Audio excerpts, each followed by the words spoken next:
frentes, por el norte, por el sur, por el este, por el oeste, fueron agrupando, fueron arrinconando a los madrileños. 12 del mediodía, en el 2 de mayo de 1808, nos encontramos en la Puerta del Sol. Miles de madrileños han sido cercados en esa Puerta del Sol. Hay auténtica expectación.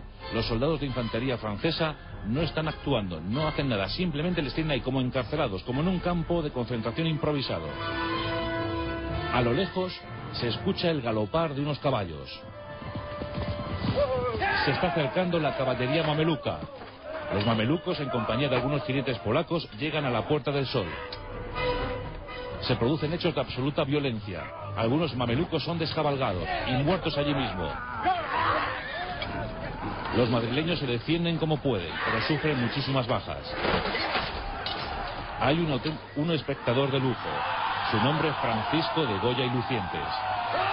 Lo está viendo todo. Todo queda impregnado en su retina. Posteriormente lo plasmará en sus lienzos.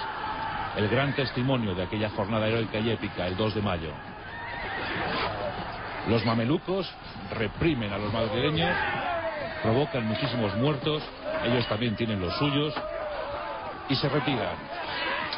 La rebelión está a punto de ser sofocada. Es la 1 del mediodía. Tan solo había durado 3 horas.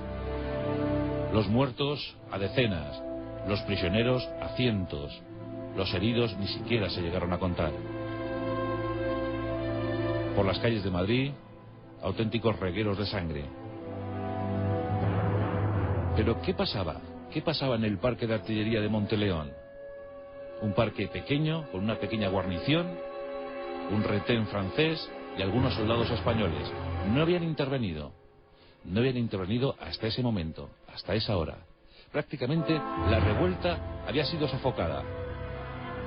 Pero aquí es cuando surgen los héroes. Aquí es cuando surgen los chispazos que provocan auténticas revoluciones. Un capitán español, su nombre Pedro Velarde. Pedro Velarde era un auténtico revoltoso. No estaba conforme con la invasión francesa. Él consideraba que Napoleón se había sobrepasado, que había llevado su osadía a límites insospechados. Pedro Velarde se presenta ante su superior, ante un coronel, y le dice lo que hay, que lo que tienen que hacer los soldados españoles es tomar las armas y unirse al populacho, unirse a la gente, que ahí es donde está su verdadera guerra.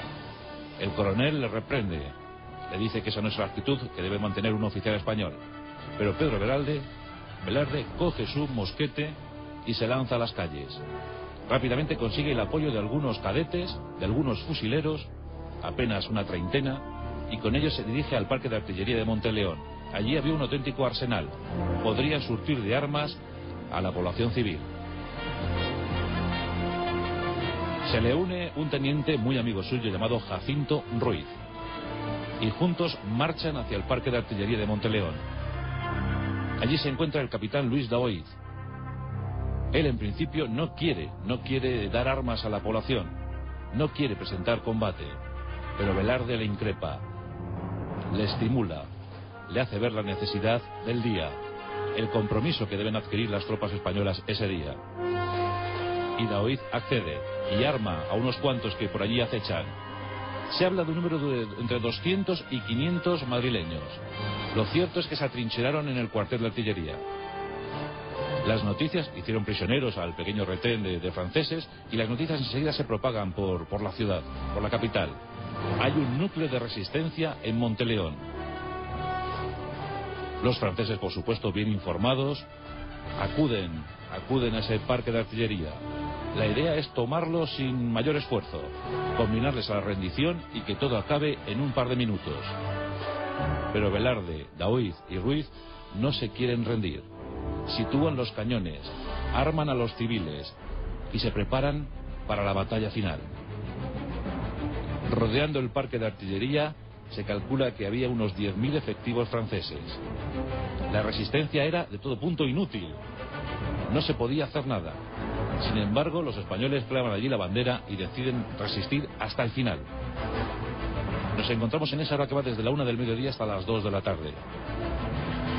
Los franceses envían a una especie de embajador, a un mensajero, a un coronel francés a caballo, se acerca al cuartel, con él van algunos oficiales, pero hay un artillero español que cree ver un movimiento peligroso.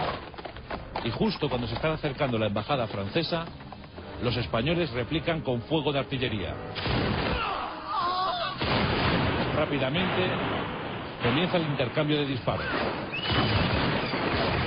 Ya no hay vuelta atrás.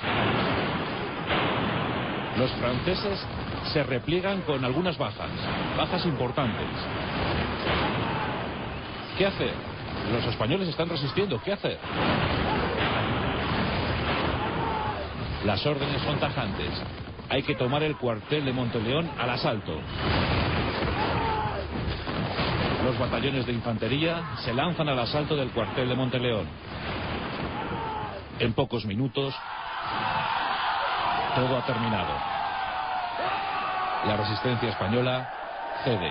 Estaban sin preparación, apenas sin municiones.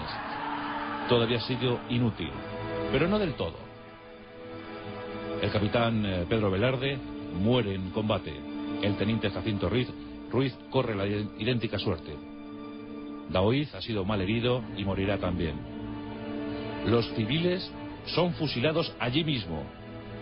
Todos los resistentes mueren en el cuartel de Monteleón. Únicamente son hechos prisioneros los soldados españoles, los pocos supervivientes. Ha sido una auténtica tragedia. Pero lo peor del día aún estaba por llegar. Como os digo, cientos de prisioneros. Murat da la orden. Deberán ser fusilados.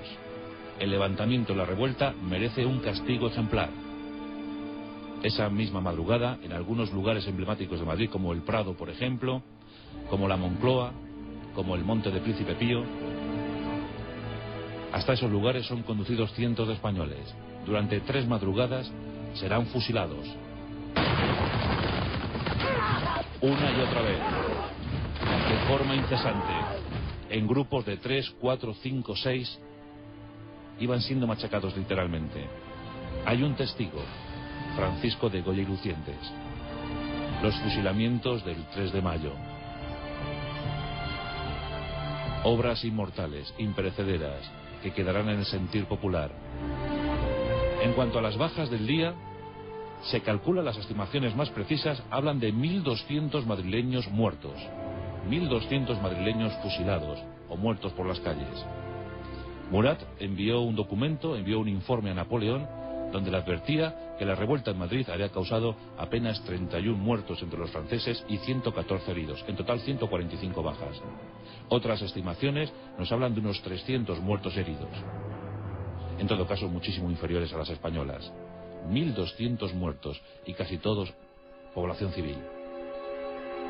Mujeres, viejos, hombres que habían empuñado la navaja carretera o el trabuco o lo primero que habían cogido a mano para decir no al francés.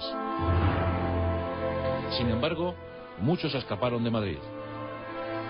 Muchísimos, incluso de funcionarios de segundo rango, de primer rango, funcionarios, gente aristócrata, hidalgos, escaparon de Madrid.